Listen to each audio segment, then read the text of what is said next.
asalaamaaleykum man la Tata Thérèse fii ci Vitef Cuisine nuyu naa leen ku ci nekk turam ak santam ma di leen jox seen wàccuwaay waaw ba tey nag xam nga rek nuyoo bi mënul ñàkk foog ma nuyu leen ba pare xam tamit ci li ngeen nekk et j'espère que yéen a ngi si jàmm waaw tey nag dañ leen indi tey poulet rôti à la maman Juliette boo gisee ma tuddee ko à la maman Juliette parce que moom moo ñu jàngal nu ñuy defaree poulet rôti tey nag damay def comme moom ni mu ko daan defee ba tax na tey nag pour faire notre poulet rôti on aura besoin d'un poulet entier, des oignons. Ici, on a un mélange d'olives, des oignons blancs, d'olives noires et des cornichons. J'aurai besoin d'un peu de vinaigre, de la moutarde, de l'ail haché. Ici, c'est un mélange d'ail haché avec du poivron, du poivre noir et de l'oignon vert, du gingembre surtout, c'est pour piquer le poulet. J'aurai besoin des pommes de terre, c'est déjà cuite. J'aurai besoin aussi des œufs durs, des carottes, concombre et un oignon. Bi dama koy râper oignon bi. Dina ci def aussi j'aurai besoin de la farine, d'ail en poudre, du curcuma. Ça c'est un colorant alimentaire, du poivre et du sel. J'aurai besoin d'un peu de la marinade pour le poulet. Ça, c'est la marinade by Vitef. Dina ci def aussi un peu de nokos pour me relever goût soble bi aussi. Et sans plus tarder, on va commencer. Waa léegi dañuy ñëw ñu daal di piquer sunu ganaar. Damay jël sama mélange d'ail bi. Moom lay jël ma def ko ci.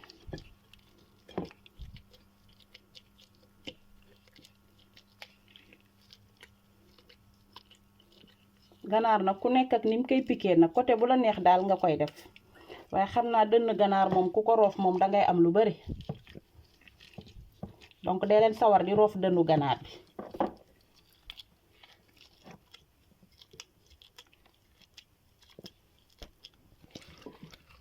may def aussi à l'intérieur du poulet jox ko tamit tuuti cafka surtout waaw lii dindiw ma ko nag graisse la daf may dimbale ci su ma koy rôtir moo tax dindiw ma ko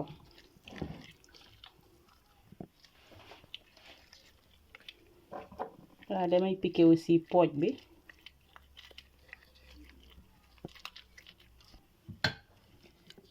waaw léegi gis ngeen pare naa piquer bi sama ganaar léegi damay ñëw daal di jël sama marinade bi mooy marinade pour viande bi macha allah gis ngeen marinade bi moom lay ñëw ma daal di ko mariner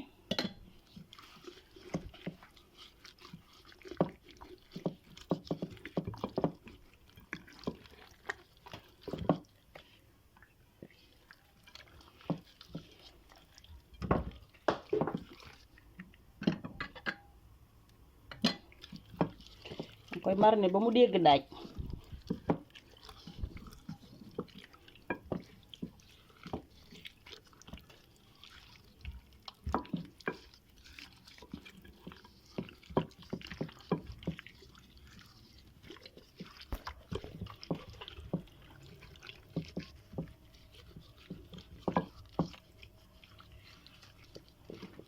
waaw léegi marinade bi baax na damay ñëw daldi ci def tuuti xorom parce que comme ni may wax sànq rek man bu dee produit Vitef bi damay mariner ba pare après ma doog ci def tuuti xorom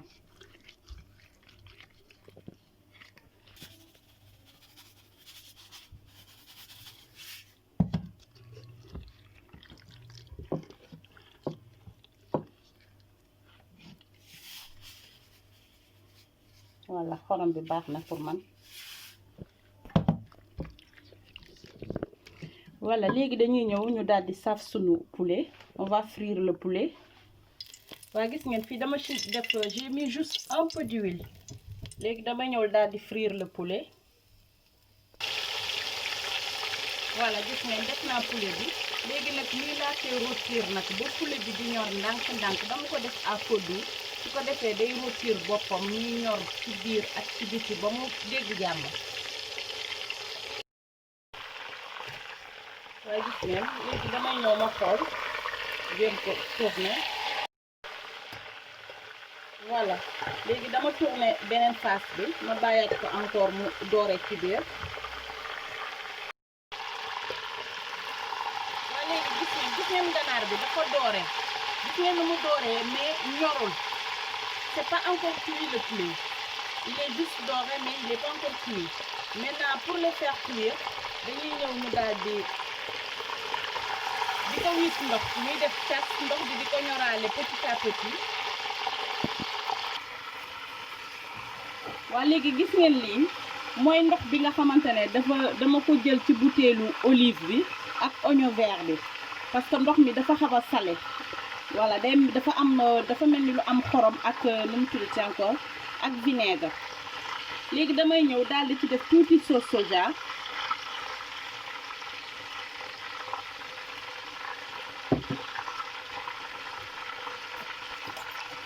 après nga mélanger.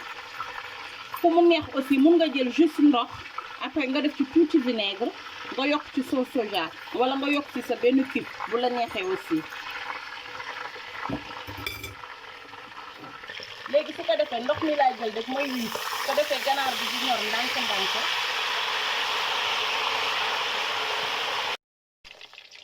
waa mbokk yi gis ngeen macha allah gis ngeen suñu poulet bi ni ñu ko retiré ba mu très bien ñor na ci biir te aussi doore na comme ni ma ko bëggee.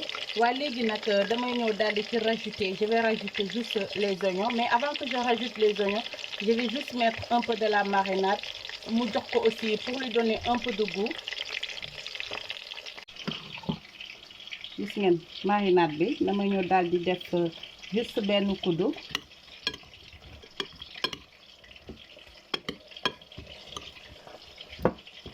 Attends, je vais rajouter une deuxième cuillère.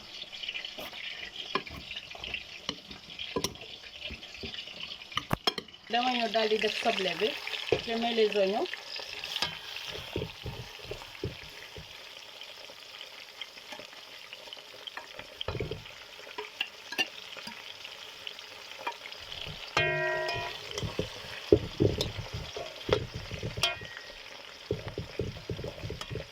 ci côté bi rek laa koy toggee comme ça mu bañ a niinal yàpp bi, bañ koo takkal du moins.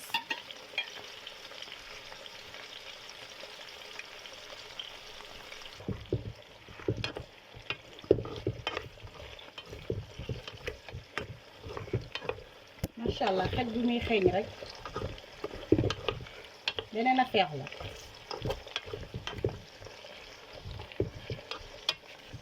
ko defee léegi dama koy bàyyi muy baar ndànk-ndànk soble si di lakk di ñor.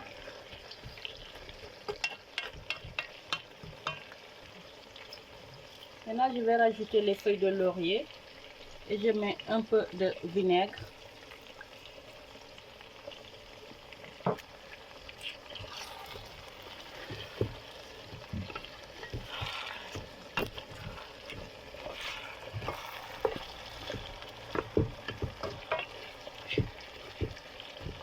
voilà léegi dama koy bàyyi ba ci kanam ma ñoo xoolaat soble si fu mu tollu.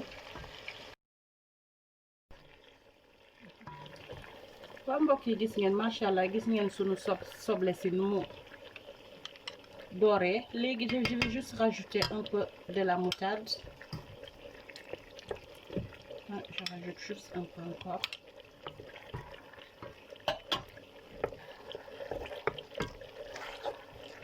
macha allah. Trop bon et ça sent super bon.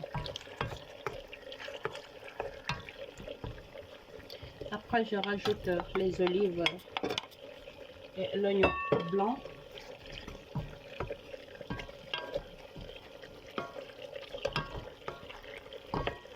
Et voilà, mon poulet rôti il est fini.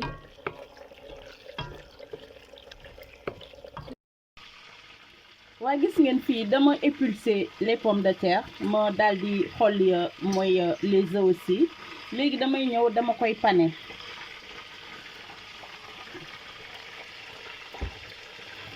léegi fii dañuy def sunu farine, on met du poivre, un peu de sel, le colorant alimentaire, ça c'est facultatif ku ko amul bu ko ci def nga yem juste ci curcuma bi. Je mets du curcuma et l'ail en poudre. Après ma mélanger farine bi.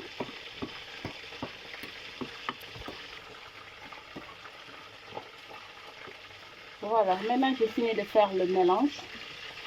Léegi damay jël sama pomme de terre yi nii laa ko daggee ku mu neex aussi nga dagg ko dagg bu gën a sew ko defee boo ko saafee da ngay am saaf bu rafet macha allah nii laa koy pané duma ci def nen duma ci def nu mu tuddati encore chapelure nii rek laa koy def farine bi kese.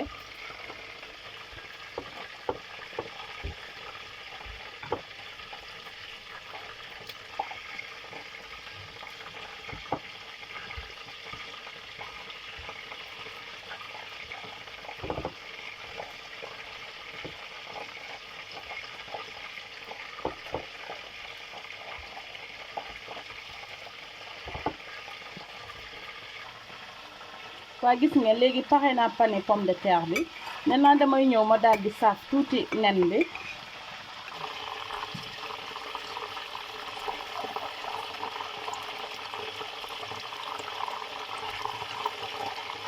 ma defaale pomme de terre yi aussi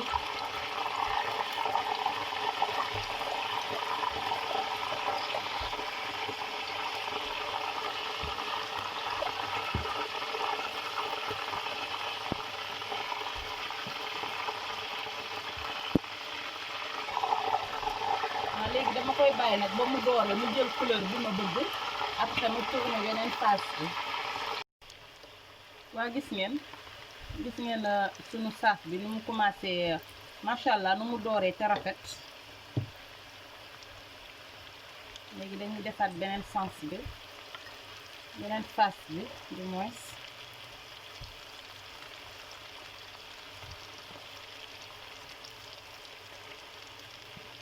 gis ngeen aussi vous avez vu aussi les œufs machallah. Maintenant on va laisser pendant 2 minutes. waa gis nga léegi ñu ngi seppi suñuy pomme de terre ak nen yu ñu saaf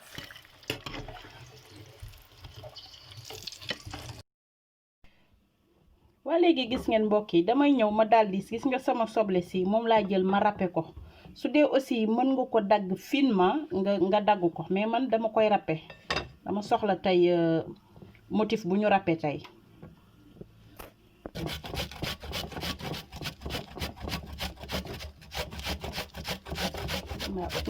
ñu jégal nag ci bruit bi tuuti mënul ñàkk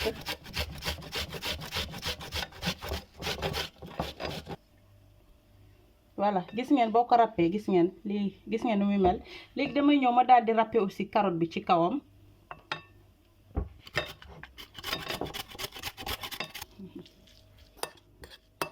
waaye gis ngeen après danga koy mélanger mooy oignon râpé bi ak carotte râpé bi danga koy mélanger. Là je vais rajouter juste une cuillère d'huile d'olive.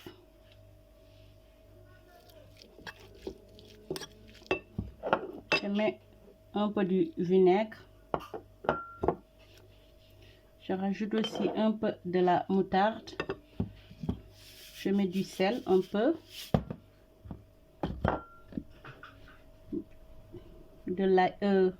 Du poivre aussi un peu.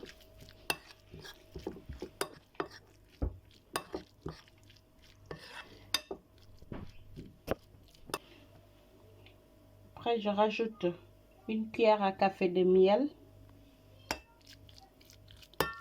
mu jox la goût sucré salé aussi.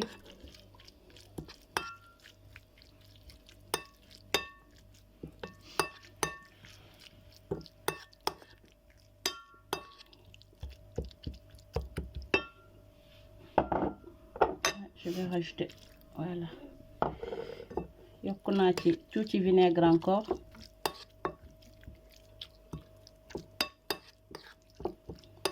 ko defee dama koy bàyyi mu macéré ko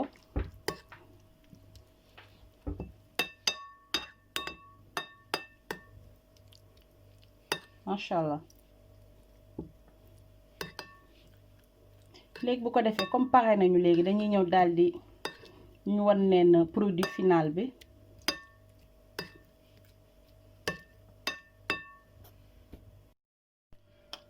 waa mbokk yi gis ngeen macha allah gis ngeen sunu poulet rôti bi mu ngi noonu pare na. léegi dañuy ñëw daal di def juste sunu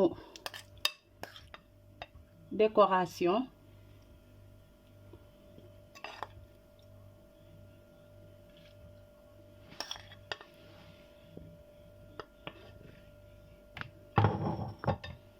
daal di jël tuuti ci ñeex bi.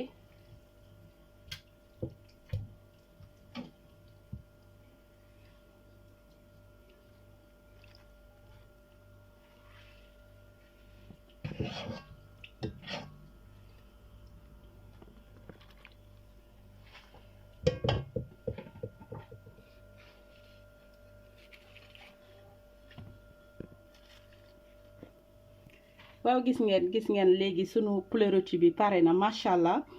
ñu simple ko nii rek xam nga rek jéem a am li nga xamante ne dina leen neex surtout yéen ñi may seetaan.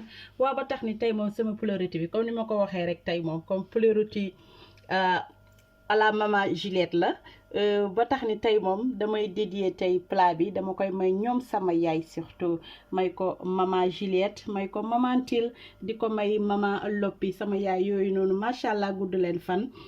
ba demaat tey nag ba doxantu ba Toulon fekk fa sama rakk buy nekk foofu man ci lii di ko may madame Mendy sama rakk ju baax jooju macha allah di ko may aussi ñoom tanti di ko may ñoom Hélène surtout ma di leen ko baaxee nag yéen ñëpp samay chers abonnés ma di leen jox dig daje fii ak beneen yoon ak beneen recette fii ci Vitef Cuisine merci.